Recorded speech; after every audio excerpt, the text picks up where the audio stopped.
আরজিকর কাণ্ডে ঘটনাস্থল সিল রাখার নির্দেশ। আরজিকর মেডিকেল কলেজের বহুচর্চিত ঘটনাকে ঘিরে গঠিত বিশেষ বেঞ্চে জানানো হয়, নিহতের পরিবারের দায়ের করা মামলার শুনানি আগে করা হবে। শুনানির সময় ঘটনাস্থল সিল করে রাখার নির্দেশ দেয় ডিভিশন বেঞ্চ। আদালত সিবিআইয়ের কাছে জানতে চায় তদন্তভার নেওয়ার সময় কোন কোন জায়গা সিল করা হয়েছিল। জবাবে সিবিআই জানায় সেমিনার হল এখনও সিল করা রয়েছে। এরপর আদালতের প্রশ্ন ছিল আর কোনো জায়গা সিল করার প্রয়োজন হয় কিনা। সিবিআই জানায় কোনো প্রয়োজন পড়েনি। আগামী বৃহস্পতিবার ফের এই মামলার শুনানি হওয়ার কথা।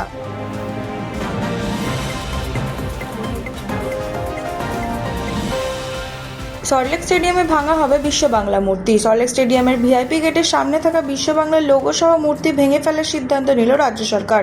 2017 সালে প্রাক্তন মুখ্যমন্ত্রী মমতা ব্যানার্জির কনসেপ্ট ও ডিজাইনে তৈরি হয়েছিল এই মূর্তি। সেই সময় থেকে ইস্টবেঙ্গল, মোহনবাগান ও মোহামেডান ক্লাবের বহু সমর্থকের বিরোধিতা করেছিলেন। এবার ক্রীড়ামন্ত্রী বলেন, মূর্তি সরানোর কাজ শীঘ্রই শুরু হবে। এই সিদ্ধান্তকে স্বাগত জানিয়েছেন 3 দলের সমর্থকের একাংশ।